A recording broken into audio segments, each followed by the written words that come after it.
All right, buckle up, because this ain't your grandma's money talk.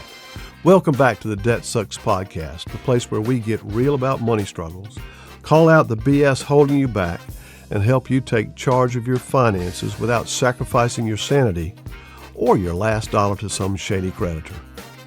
I'm Ben Matthews, your debt-fighting, truth-dropping sidekick, and today I've got a story for you. It starts with a speed trap and ends with some cold, hard truths about debt. Ever feel like the system's rigged against you? Like no matter how careful you are, there's always some sneaky rule, fine print, or gotcha fee waiting to smack you upside the head? Yeah, I've been there. And trust me, today's story about my friend's speed trap ticket is going to hit home if you've ever tangled with debt. Let's dive in. The speed trap scam. Time to strap in because this one's going to make your blood boil. So my buddy's cruising along, minding his business, probably butchering the lyrics to some 80s power ballad, when bam, flashing lights in the rear view. He gets pulled over. The crime? Speeding. The catch? The speed limit sign was hiding behind a bush. A freaking bush. He never saw it, and neither did the dozen other poor suckers who got nailed that day. Hey, but my friend's no pushover. He's fired up. He's ready to fight this nonsense. Fast forward to court day. He walks in expecting to plead his case to a judge, ready to lay out his airtight defense. Except there is no judge. Just a sweet-looking little old lady clerk sitting behind the desk. She listens politely while he explains what happened, and then she hits him with, "It's a speed trap, honey." Like it's common knowledge, like it's just another Tuesday. And that's it. Case closed, no justice, no mercy, just a system designed to take your money and dare you to complain about it. My buddy walks out feeling sucker punched. Because how the hell do you fight back when the game is rigged? Sound familiar? If you've ever been buried in debt, you know exactly how this feels. The financial speed trap. They're coming for your wallet. That speed trap, the one where my buddy got nailed because a damn bush was hiding the sign? Yeah, that's exactly how financial traps work. You don't see them coming, and by the time you do, it's too late.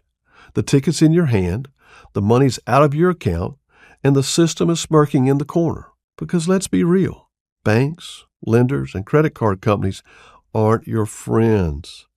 They're the ones setting the traps, and they love it when you don't read the fine print.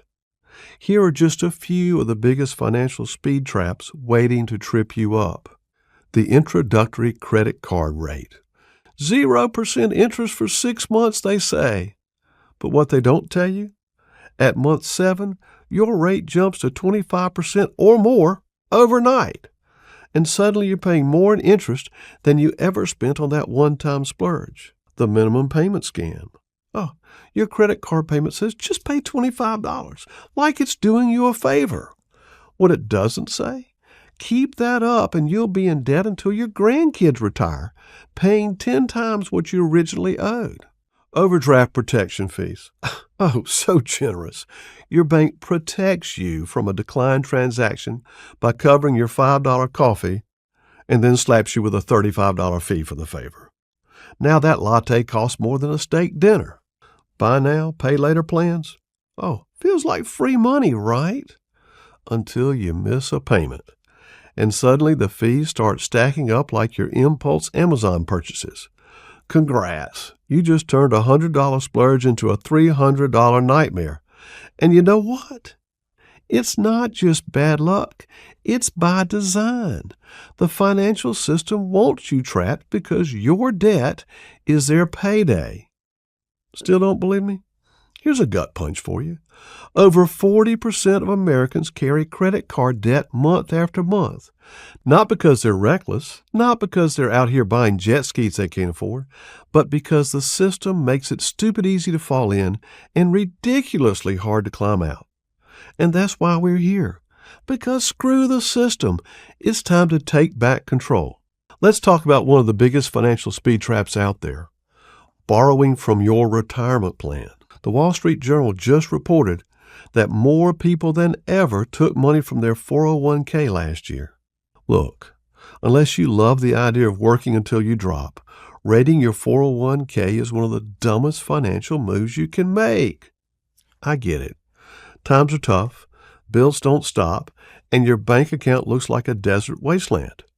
But future you is going to be pissed if you keep treating your retirement savings like a slush fund. And let's talk about the real cost, because it's way worse than just about any other kind of loan. When you borrow from your 401k, you're not just losing the money you take out, you're losing years of growth, and that loss snowballs fast. A $10,000 loan today could mean $40,000 or more in lost retirement savings down the line. That's the difference between a stress-free retirement and spending your golden years choosing between groceries and medication. Bottom line, hands off your 401k. Your retirement fund isn't your rainy day stash, your oops, I overspent backup, or your I'll totally pay it back later fund. It's your ticket to not eating canned beans and fighting pigeons for breadcrumbs at 80. So unless you want to be the greeter at Walmart well into your golden years, leave your damn 401k alone. Dodging financial landmines like a pro. All right, so how do you avoid stepping on one of these financial landmines?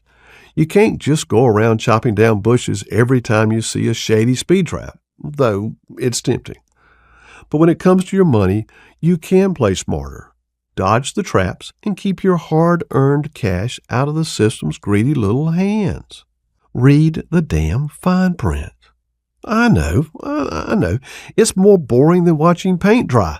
But guess what? That's exactly why they bury the nasty stuff in the details. Hidden fees, balloon payments, sky-high interest rates, they're all in there just waiting to screw you over. So suck it up and read the damn thing. Hunt down sneaky fees like a bounty hunter.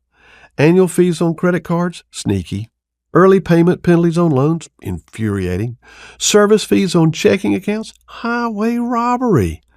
Your job is to find them and kill them off before they kill your bank account. And then fortify your financial castle. This is where your shit happens fund comes in clutch. The more cash you stash for emergencies, the less you have to rely on credit cards, payday loans, or borrowing from your 401k.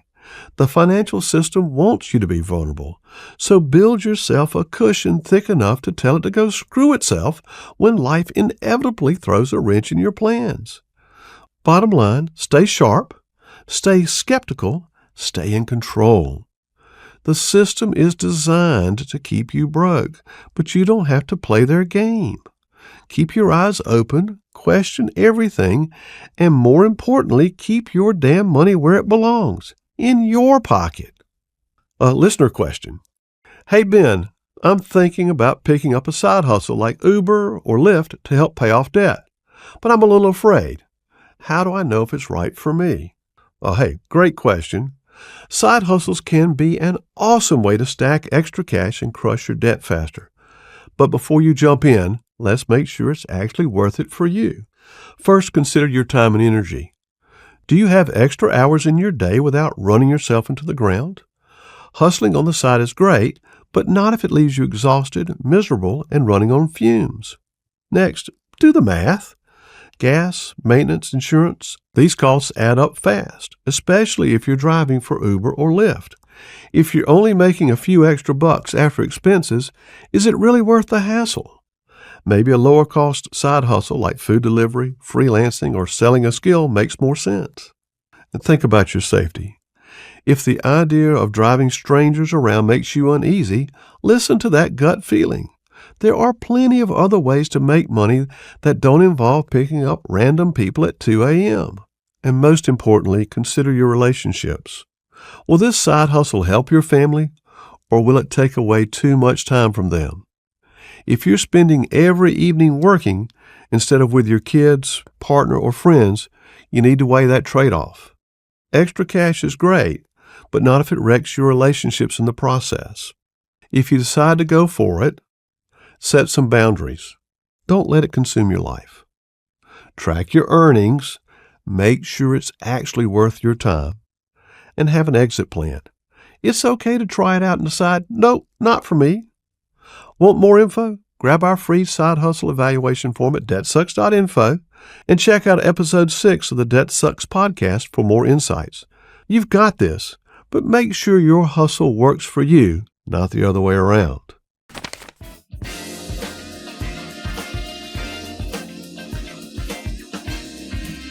Hey, let's get real for a sec. The Debt Sucks plan, it's awesome. It works, but not everyone has the time or the patience to chip away at their financial Mount Everest. Maybe you're drowning right now, like creditors calling your grandma, paycheck gone before it lands, sleepless nights count of drowning. Sound familiar? Listen, you don't have to white-knuckle your way through this alone. Instead of spending years battling debt $1 at a time, I've got you. Bankruptcy isn't a failure, it's a fresh start. And sometimes hitting reset is the smartest thing you can do. At my law firm here in South Carolina, we take the time to listen to your story and help you figure out if bankruptcy is the right choice for you. No pressure, no judgment, just straight answers and real solutions. And if you don't live in South Carolina, don't worry. I can connect you with a trusted attorney in your state. Wherever you are, help is closer than you think. So if you're ready to stop the stress and start fresh, visit debtsucks.info to share a little about your situation or call my office for a free consultation. Let's find your path forward together, because sometimes you don't need a plan, you need a damn lifeline. Let me be that lifeline. Don't let the system play you. All right, so what did we learn from the speed trap? The system is rigged. The rules aren't always fair. And yeah, sometimes it feels like the whole game is set up to keep you stuck. But rolling over and accepting defeat? Hell no. You've got more control than you think. The trick is to spot the traps before they catch you and to refuse to play by their rules.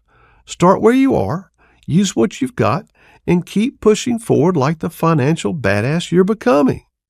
Need some help? Snag the debt-free forms at debtsucks.info. They're free, they're useful, and they'll help you dodge financial landmines like a pro.